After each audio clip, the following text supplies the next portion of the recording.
Notre invité politique ce matin, c'est Manuel Bompard. Bonjour. Bonjour. Merci beaucoup d'être avec nous, député des Bouches-du-Rhône, coordinateur de la France Insoumise.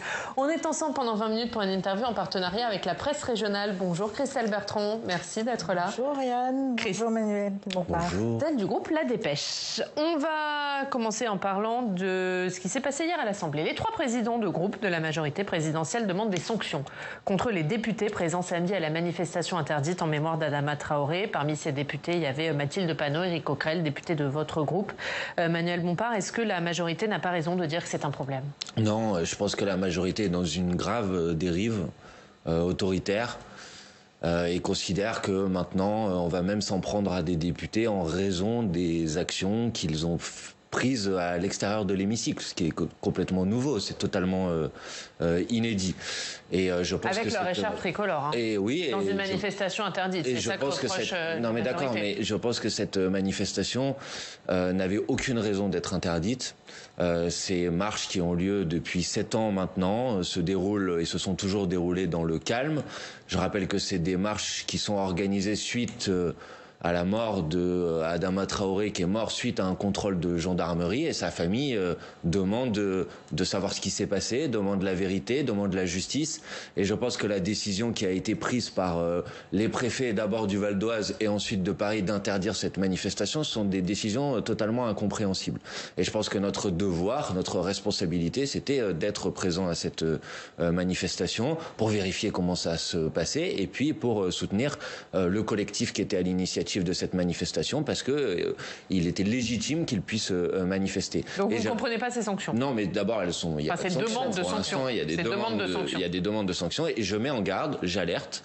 Je dis que si dorénavant, parce que des groupes de la majorité demandent à ce qu'on sanctionne des députés parce qu'ils ont participé à des manifestations, je pense qu'on va ouvrir une boîte de Pandore. Oui, mais puisque vous êtes des fins connaisseurs de la vie politique, vous savez peut-être que, par exemple, des députés de droite, Monsieur Gosselin, par exemple, ont participé à une manifestation qui était interdite une fois devant l'Assemblée nationale à l'époque du mariage pour tous, et que personne n'a eu pour idée de venir les sanctionner. Donc je dis attention à ces boîtes de Pandore qui s'ouvrent. Aurore Berger, par exemple, qui est la présidente du groupe Renaissance à l'Assemblée, c'est que les députés ne puissent plus participer avec leur écharpe tricolore à toute manifestation interdite. Elle pense à Sainte-Soline. Oui. Est-ce que ça ne pourrait pas être une nouvelle règle? Non, j'ai bien compris que Madame Berger voudrait maintenant pouvoir choisir les manifestations dans lesquelles les membres de l'opposition ont le droit d'aller et celles où ils n'ont pas le droit d'aller. Mais j'informe Madame Berger que en fait elle ne décide pas à notre place et que nous allons avec notre écharpe tricolore parce que nous avons été élus. Oui, pour le coup. Non plus. Madame Braun-Pivet ne va pas décider à notre place. Non, mais elle peut décider de sanctions. Oui, c'est le bureau de l'Assemblée nationale qui peut le décider, et s'il le fait, d'abord ils franchiront un cap supplémentaire dans cette dérive autoritaire que je dénonce, et surtout il faut qu'ils s'attendent à ce que nous déposions des recours, y compris auprès de la Cour européenne des droits de l'homme, qui a déjà ces dernières années sanctionné ce qui s'était passé dans un Parlement national parce que ça ne correspondait pas et ça ne respectait pas notamment les règles de la Constitution. Je rappelle que le droit de manifester est garanti par notre Constitution, que la liberté d'expression est garantie par notre Constitution, et donc c'est des droits sur lesquels on ne peut pas revenir comme ça au gré des désaccords politiques. Alors j'entends, mais la manifestation s'est quand même déroulée au son de « Tout le monde déteste la police ». Est-ce que là, pour le coup, non ? Non, elle ne s'est pas déroulée au son de « Tout le monde déteste la police ». Manifestement, ce slogan a été scandé. Il a été scandé par aucun des députés de la France Insoumise. Vous pouvez le voir sur les images. Mais aucun s'est désolidarisé du slogan. Est-ce qu'il aurait fallu le faire? Mais nous avons tous dit que nous n'utilisions pas ce slogan parce qu'il est factuellement faux. Tout le monde ne déteste pas la police. Vous pouvez prendre les sondages et vous verrez que ce n'est pas le cas. Mais aucun des députés présents n'a envoyé un petit... Mais madame, c'est pareil. Si vous voulez, il faut arrêter de sauter à la corde des injonctions macronistes. Parce que si vous voulez maintenant qu'on fasse la liste des manifestations dans lesquelles il y a eu des slogans qui étaient des slogans inacceptables et dans lesquels un certain nombre de responsables de la majorité ont participé et ne se sont pas désolidarisés, je peux vous... par exemple, quand il y a eu une manifestation devant l'Assemblée nationale à l'appel du syndicat Alliance et que le syndicat Alliance a dit le problème de la police c'est la justice, ou nous allons faire céder les digues de la Constitution qui ont été dit à ce moment-là en présence de monsieur Darmanin, en présence d'un certain nombre de responsables de la majorité, je me rappelle pas qu'ils aient quitté la manifestation pour dire qu'ils étaient en désaccord avec ce slogan. Non, mais et si vous voulez, je vous parle d'un certain nombre de manifestations au moment du mariage pour tous, par exemple, où il y a eu des propos inacceptables et des propos homophobes qui ont été dits dans un certain nombre de manifestations et qu'un certain nombre de responsables qui sont aujourd'hui au gouvernement étaient dans ces manifestations et ne l'ont pas quitté, on peut en parler aussi. Donc je dis attention, parce que si vous commencez à rentrer dans cette voie-là, bah alors ça va ouvrir une boîte de Pandore et on s'en sortira jamais. Hier, dans l'hémicycle, Gérald Darmanin a rendu hommage aux policiers qui sont morts en service. Vous avez refusé de vous lever, contrairement les députés de la France Insoumise se sont levés? Non, c'est pas vrai, parce que M. Darmanin n'a pas rendu hommage aux policiers. Mais les députés de la France Insoumise ne se sont pas levés contrairement au reste de l'hémicycle. Est-ce que du coup, ça donne pas l'impression que vous avez un problème avec la police? Pourquoi vous avez refusé de vous lever? Alors d'abord, je vais vous répondre sur la police, mais ce n'est pas vrai, parce que M. Darmanin s'est livré à une nouvelle récupération et instrumentalisation odieuse. Je dis nouvelle parce que c'est pas la première fois qu'il le fait, parce que Mme Berger l'a déjà fait à plusieurs reprises. La dernière fois, la semaine dernière, Mme Berger a expliqué que ce pompier auquel je rends hommage, qui était décédé, l'avait été dans un lien avec les révoltes, alors que tout le monde dit qu'il n'y avait aucun rapport entre les deux. Donc ce type de récupération est totalement inacceptable. Maintenant, si vous voulez que je vous dise que bien évidemment tous les policiers qui sont décédés dans l'exercice de leur fonction, bien évidemment que je leur rends hommage, c'est une évidence, mais je le fais pas au coup de klaxon ou aux injonctions de M. Darmanin qui, après nous avoir craché dessus pendant plusieurs minutes, nous demande de nous lever parce qu'il nous a demandé de le faire. Voilà, c'est pas M. Darmanin qui va... mais l'image que ça renvoie, c'est LFI ne soutient pas la police. C'est ce que voient les Français quand ils regardent... Mais les Français, ils sont suffisamment intelligents pour pouvoir aller consulter, par exemple, notre programme. Et les Français, ils sauront peut-être s'ils le font. Mais vous aussi vos tweets, quand Jean-Luc Mélenchon écrit « La police tue », mais on va prendre les sujets, si vous voulez bien. On va prendre les sujets, si vous voulez bien, les uns après les autres. D'abord, si les Français ils veulent savoir ce que nous proposons sur la police, je les invite à consulter notre programme. Les Français, ils apprendront par exemple que nous avons été le seul groupe à l'Assemblée nationale à avoir proposé de mettre en place une commission d'enquête sur le suicide des policiers. Donc vous voyez que les conditions de travail, les conditions de vie des policiers, ça nous intéresse. Que les Français, ils apprendront qu'on n'aime tellement pas les policiers qu'on propose d'en embaucher 10 000 de plus. Donc peut-être que ça les intéressera. Que les Français, ils comprendront que nous proposons un certain nombre de réformes en profondeur de la police, que l'état de délabrement dans lequel travaillent un certain nombre de policiers dans des commissariats sont des sujets qui nous intéressent beaucoup et que nous faisons des propositions sur ce sujet. Donc il faut arrêter. Quand nous proposons de réformer en profondeur la police, c'est pas parce que nous l'aimons pas, c'est justement parce qu'on considère qu'elle doit être une police qui est une police républicaine. Donc moi je voudrais qu'on fasse un petit peu moins de communication, de politique politicienne, d'instrumentalisation et qu'on regarde réellement les propositions des uns et des autres. Pour le reste, vous m'avez interrogé sur ce sujet. Quand nous disons que la police tue, qu'est-ce qui s'est passé il y a 15 jours avec la mort de ce jeune homme, Naël, de 17 ans? Il a bien été tué par un policier.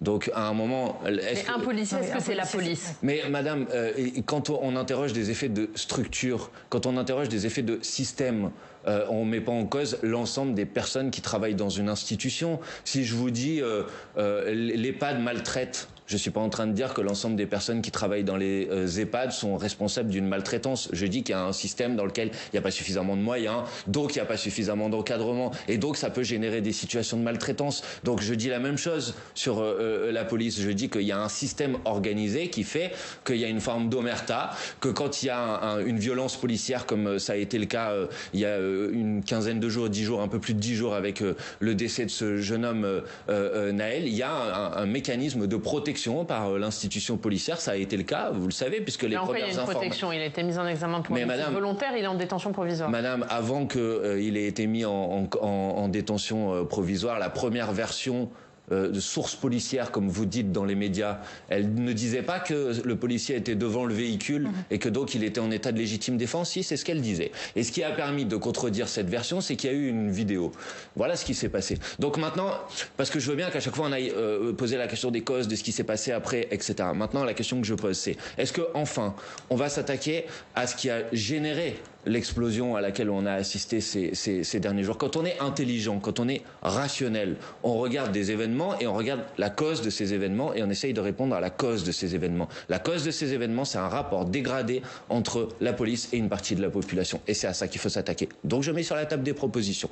Revenir sur la modification de la loi de 2017, parce que depuis qu'il y a eu une modification en 2017 de la loi sous Bernard Cazeneuve, le nombre de personnes qui sont décédées suite à des contrôles de police ou à des refus d'obtempérer a été multiplié par 5. Donc il faut revenir sur cette loi. Deuxièmement, il faut décider du dépaysement systématique des enquêtes liées à des violences policières pour que ce ne soient pas les juges qui ont l'habitude de travailler avec les policiers mis en cause qui jugent ces cas quand il y a un problème sur ce sujet. Troisièmement, je dis qu'il faut mettre en place une réforme et une remise à plat de l'IGPN pour que lui soit substituée une autorité de contrôle indépendante. Voilà des propositions qui me paraissent être des propositions rationnelles. Et enfin, il faut s'attaquer au problème du racisme dans la police. Et je suis stupéfait que quand l'ONU dit il y a un problème de racisme dans la police en France, le gouvernement dise non, circulez, il n'y a rien à voir, il n'y a pas de problème, il n'y a pas de problème de racisme dans la police. Il y a 70% des Français qui pensent qu'il y a un problème de racisme dans la police. Donc il faut s'attaquer à ce problème. Parce que si on veut pas que les rapports entre la population et la police soient des rapports de tension, mais des rapports de confiance, il faut répondre à ces problématiques et à ces difficultés. Vous dites qu'il y a une extrême droitisation de la police aujourd'hui ? C'est pas seulement moi qui le dis. Malheureusement, quand vous regardez les enquêtes électorales chez les policiers, il y a de plus en plus de policiers qui votent à l'extrême droite. Mais à la limite, ils ont le droit. Mais le problème n'est pas ça. Le problème est, ce qu'ils n'ont pas le droit, c'est de... Le racisme, c'est pas une opinion, par contre, c'est un délit. Donc le racisme dans la police, c'est inacceptable. Et donc j'attends de la fermeté sur ce sujet. Et puisque vous m'interrogez sur la police, il y a aussi des choses inacceptables. Par exemple, quand Alliance et UNSA Police publient un communiqué dans lequel ils insultent une partie de la population en les qualifiant de nuisibles et quand ils menacent le pouvoir politique. Là, par exemple, je vous invite quand même à interroger le ministre de l'Intérieur qui est incapable de dire que ce communiqué est inacceptable. Il est incapable de condamner clairement et fermement ce communiqué. Or, je rappelle que la police, elle n'est pas en guerre contre une partie de la population et que la police, elle défie pas et elle menace pas le pouvoir politique, elle est à son service. Voilà, elle est au service de la population et elle est aux ordres du pouvoir politique. Et le ministre de l'Intérieur aurait dû sanctionner, aurait dû condamner clairement ce communiqué parce qu'il est inacceptable. Autre sujet, Christelle. Alors, le chef de l'État lui fait tout à fait la même analyse que vous des événements qui se sont déroulés en banlieue durant ces 5 jours. Lui dit qu'il y a un problème d'ordre et il veut sanctionner les familles des enfants et des adolescents qui ont participé aux émeutes. Les Français semblent plébisciter cette mesure. Pourquoi est-ce que vous y opposez ? Bon, d'abord, c'est pas un problème d'analyse. Je pense qu'il y a bien une cause à ce qui s'est passé. Et cette cause, c'est bien la mort de Nahel. C'est ça qui a produit le reste. Donc le président de la République cherche à trouver des responsables partout, sauf sur l'événement qui a créé l'explosion. Je trouve ça stupéfiant d'un point de vue de logique intellectuelle. Donc pour le président de la République, c'est la faute de tout le monde, sauf de lui et sauf de l'organisation de la police. Donc c'est le problème des jeux vidéo, c'est le problème des réseaux sociaux, c'est le problème des parents et puis c'est le problème de la France insoumise. Globalement, c'est le problème de tout le monde sauf de lui. Des parents quand même. Maintenant sur la question des parents, je trouve odieux la manière avec laquelle le président de la République cible comme ça du doigt les parents. Parce que quand on est parent, en fait, on fait du mieux qu'on peut pour essayer d'éduquer ses enfants. On fait du mieux qu'on peut. Et des fois, on n'y arrive pas, c'est vrai. Des fois, les parents font des bêtises. Mais vous savez, madame, il n'y a pas que dans les catégories populaires qu'il y a des enfants qui font des bêtises. Parce que si vous voulez, je peux vous faire la liste des responsables politiques, y compris au gouvernement, qui ont eu des problèmes avec leurs enfants récemment. Et personne n'a eu l'intention d'aller pointer leurs propres responsabilités. Parce que chacun fait du mieux qu'il peut. Mais quand on vit, par exemple, dans la cité Pablo Picasso à Nanterre, que dans cette cité Pablo Picasso à Nanterre, il y a 30% de familles qui sont monoparentales, que parmi ces 30% de familles qui sont monoparentales, il y en a 50% qui vivent sous le seuil de pauvreté. Quand vous avez des mamans qui font 3 métiers, 3 petits boulots pour essayer justement que leurs enfants puissent avoir accès à une éducation de qualité, qui se lèvent à 5h du matin, bah oui, ils sont pas là pour emmener les enfants à l'école, qui travaillent jusqu'à la nuit, jusqu'à 22h, jusqu'à minuit, bah oui, ils sont pas là pour aller chercher les enfants à l'école. Donc les pointer du doigt, comme ça, je trouve ça inacceptable, je trouve ça odieux. Ce qui remonte quand même, c'est qu'un jeune sur 2 n'était pas accompagné lors de sa comparution immédiate. Est-ce que c'est pas questionnant quand même ? Mais encore une fois, pourquoi ? Pas parce que les parents n'en ont rien à faire, mais peut-être parce qu'ils ne pouvaient pas. Donc, je dis que c'est odieux de pointer du doigt la responsabilité des parents, et je dis que par ailleurs, les mesures qui sont mises sur la table sont contre-productives. Parce que quand vous allez prendre une famille dans laquelle vous allez avoir 3 ou 4 enfants, et parce qu'un enfant a fait une bêtise, vous allez par exemple supprimer les allocations familiales. Ça veut dire que vous allez rétablir une punition collective. Mais les 3 enfants qui font bien leurs devoirs, qui sont allés à l'école, pourquoi ils devraient payer pour les autres? Pour quelle raison? Est-ce que ça va pas Alors ça, c'est une proposition des LR, c'est pas une proposition du gouvernement, c'est une proposition des LR. Vous êtes d'accord? Bon, elle s'inscrit dans la même logique. Elle consiste à dire... Ce que propose le gouvernement, c'est une sanction, c'est une amende sur un fait précis et pas une suppression des allocations familiales. Alors c'est pareil. Bon, d'abord, d'un point de vue légal, ça tient pas la route. Tout le monde le dit, tous les juristes disent qu'il y a un problème sur ce sujet. Mais je voudrais vous dire aussi, madame, que des mesures d'accompagnement, par exemple, éducatif, ça existe déjà. Les juges pour enfants peuvent décider parfois, quand un enfant fait une bêtise, qu'il faut aider la famille à son éducation. Et donc, met en place des mesures d'accompagnement éducatif. Bon, vous savez le problème?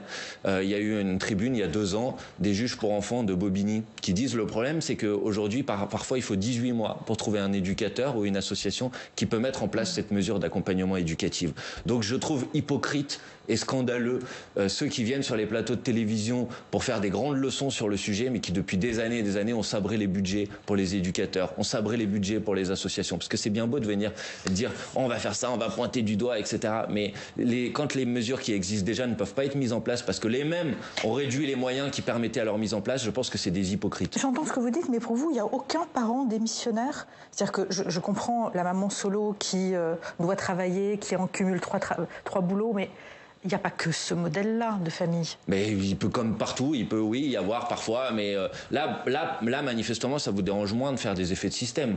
Là, ça dérange moins Emmanuel Macron de dire le problème, c'est les parents. Là, on me dit pas, c'est comme la police, vous voyez. Donc, à un moment, il faut être un petit peu cohérent. Je dis que quand il peut y avoir des parents qui ont des difficultés pour éduquer leurs enfants, ça peut exister. Il faut les aider, il faut les accompagner. Il ne faut pas les pointer du doigt et les sanctionner. Et les aider, les accompagner, c'est notamment ces mesures d'accompagnement et d'assistance éducative. Donc, je dis qu'il faut plus de moyens dans les associations qui s'en occupent. Je dis qu'il faut plus d'éducatrices et d'éducateurs dans les quartiers populaires et pas les supprimer comme ça a été fait depuis des années et des années. Ces émeutes, elles ont eu des conséquences. Dans les communes, il y a une loi d'urgence pour accélérer la reconstruction qui va être examinée par le Parlement la semaine prochaine. Est-ce que vous la voterez? Ça, je vais voir ce qu'il y a dedans d'abord. Mais bien sûr que s'il s'agit d'aider les collectivités territoriales ou les commerçants à pouvoir le plus rapidement possible réparer ce qui a été dégradé ou ce qui a été cassé, oui, j'ai aucune raison de ne pas soutenir. Mais si on veut parler de réparation, moi, je voudrais qu'on parle de réparation dans toutes ses dimensions.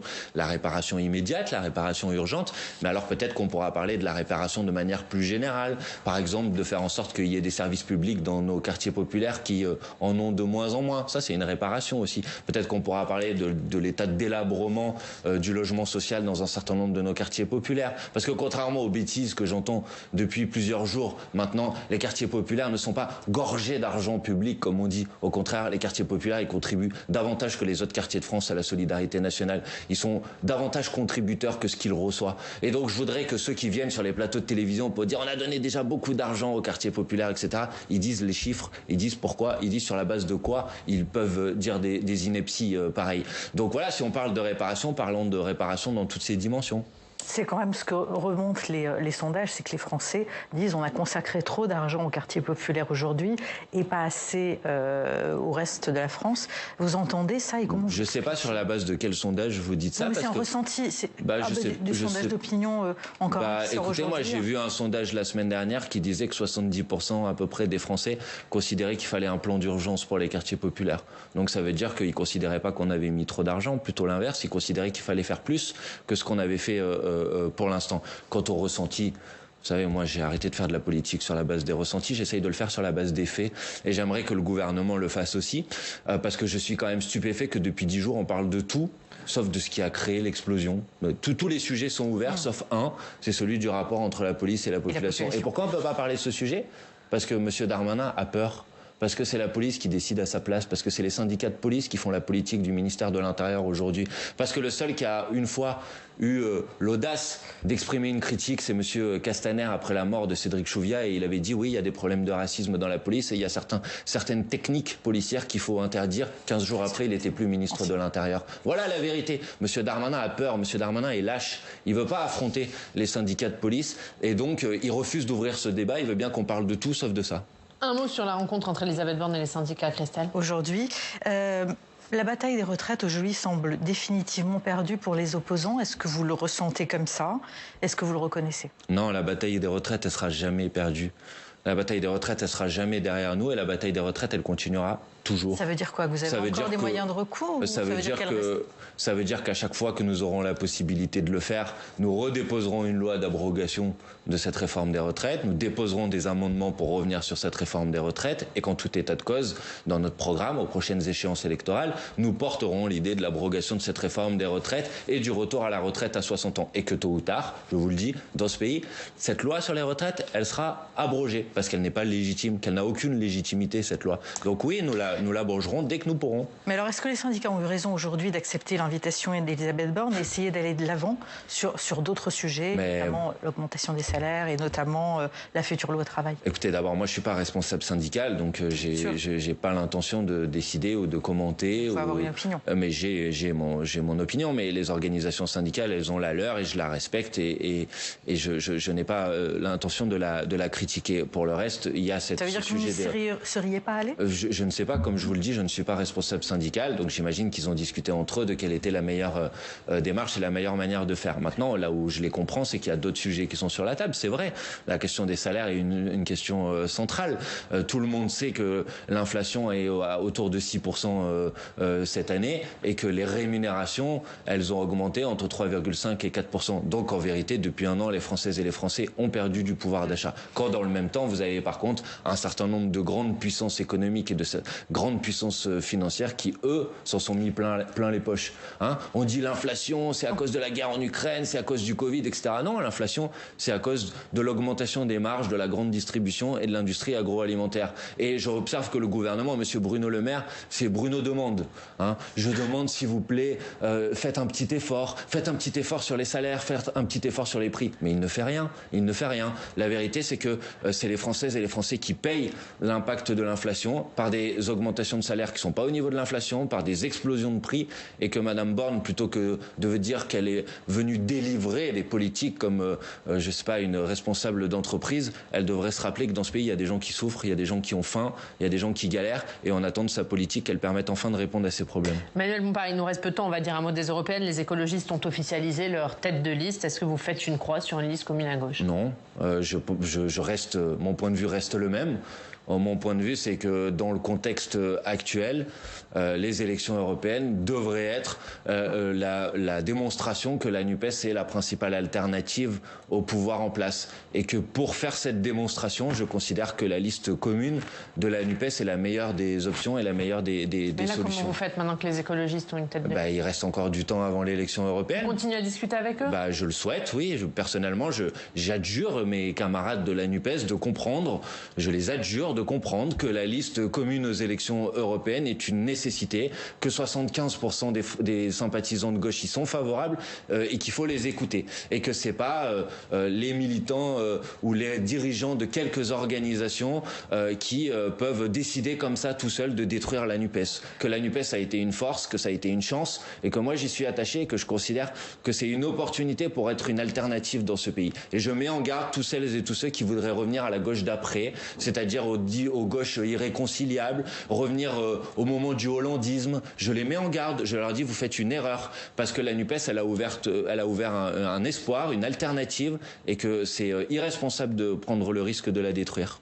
Et ça, si vous n'avez pas de liste commune à gauche pour les européennes, ça détruit la NUP pour vous? C'est un risque, puisque je vois bien qu'aux élections sénatoriales, il y a eu une décision qui a été de nous exclure de l'ensemble des listes. Je vois bien qu'aux élections européennes, un certain nombre d'entre eux veulent se compter individuellement. Je vois bien que M. Fabien Roussel nous dit que la NUPES est dépassée. C'est les propos qu'il a utilisés hier dans la presse. Et je dis, de mon point de vue, j'ai le droit de le penser, que ces différentes initiatives sont irresponsables parce qu'elles mettent en danger l'avenir de la NUPES et qu'on a besoin de la NUPES.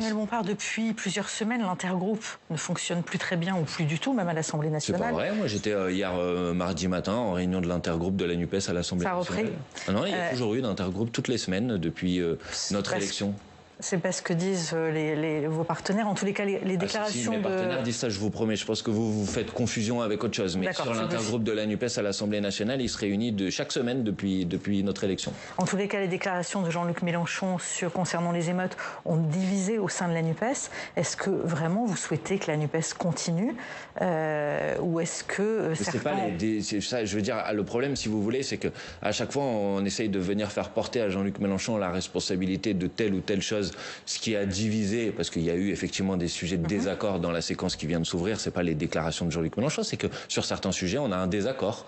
Olivier Faure a voté la loi de 2017. Moi, je suis pour son abrogation. Donc oui, on a un désaccord sur ce sujet. Fabien Roussel a participé à la manifestation dont je parlais tout à l'heure, à l'appel d'alliance devant l'Assemblée nationale. Vous vous rappelez, celle où les syndicats de police disaient que le problème de la police, c'est la justice. Donc j'ai un désaccord majeur avec Fabien Roussel sur ce sujet. Donc on a des désaccords. Mais si on pouvait arrêter dans la NUPES, à chaque fois qu'il y a un désaccord, d'expliquer que c'est la responsabilité de Jean-Luc Mélenchon, alors que Jean-Luc Mélenchon ne participe pas de l'intergroupe de la NUPES, je pense que ce serait bien. Donc il faut dire les choses franchement, il ne faut pas être hypocrite. La question qui est posée, et qui est posée à chacune des composantes de la NUPES, c'est est-ce que oui ou non vous voulez continuer la NUPES? Moi, ma réponse, elle est claire, c'est oui. J'attends de nos... Mais les déclarations de Fabien Roussel, elle est assez claire aussi, ça a l'air plutôt non. Alors qu'il aille jusqu'au bout de sa logique. S'il pense que la NUPES est dépassée, s'il le pense, alors il faut... En tout cas, il le dit. Donc dans ce cas-là, qu'il le fasse. Voilà, moi je suis pas d'accord avec ça. Je pense que c'est une erreur grave. Je pense que la NUPES, ça a été une vague d'enthousiasme, d'espoir, pour être une alternative au macronisme et à l'extrême droite. Voilà. Et je pense que tous ceux qui, dans cette situation-là, prennent le risque de la fracturer, de la diviser, prennent une très lourde responsabilité devant l'histoire. Jérôme Gage a parlé d'une organisation d'une primaire pour 2027. Est-ce que c'est une bonne idée, justement, pour rassembler tout le monde derrière Écoutez, 2027, c'est loin. Mais si je suis attaché à la NUPES, notamment pour qu'il puisse y avoir des candidatures communes à chaque élection et une candidature commune à l'élection présidentielle. Et dans ce cas, il faudra un mécanisme de départage. Il faudra un mécanisme pour décider de notre candidat. Certains proposent la primaire. Moi, c'est pas la forme qui, a priori, m'intéresse le plus, pour plein de raisons que j'ai pas le temps de détailler ici. Mais oui, il faudra bien un processus, en tout cas, pour avoir une candidature commune. Mais pour arriver en 2027 ensemble, il ne faut pas être hypocrite. Pour arriver en 2027 ensemble, il faut être ensemble aux élections européennes. Il faut être ensemble aux élections municipales. Donc, quitte à vous ranger derrière les écologistes aux européennes? Moi, j'ai déjà proposé, j'ai déjà dit que la question de la tête de liste ne devait pas être un obstacle à la liste commune. Enfin, excusez-moi, après j'ai compris qu'on était pressé. Ouais. Qu'est-ce que je peux faire de plus? Qu'est-ce que je peux faire de plus de vous dire? Je suis pour une liste commune aux élections européennes, je pense que ça doit être la clé. S'il faut pour ça que ce soit les écologistes qui l'amènent, je suis d'accord. Il y a des élections municipales, je suis pour des listes communes aux élections municipales. S'il faut parfois être derrière le maire sortant, écologiste ou socialiste, je suis d'accord. Qu'est-ce que vous voulez que je fasse de plus que ça? Bon, maintenant, si les autres veulent pas, mais juste qu'ils assument et qu'ils n'essayent pas de m'en faire porter la responsabilité. Merci Manuel Bompard. Merci à vous.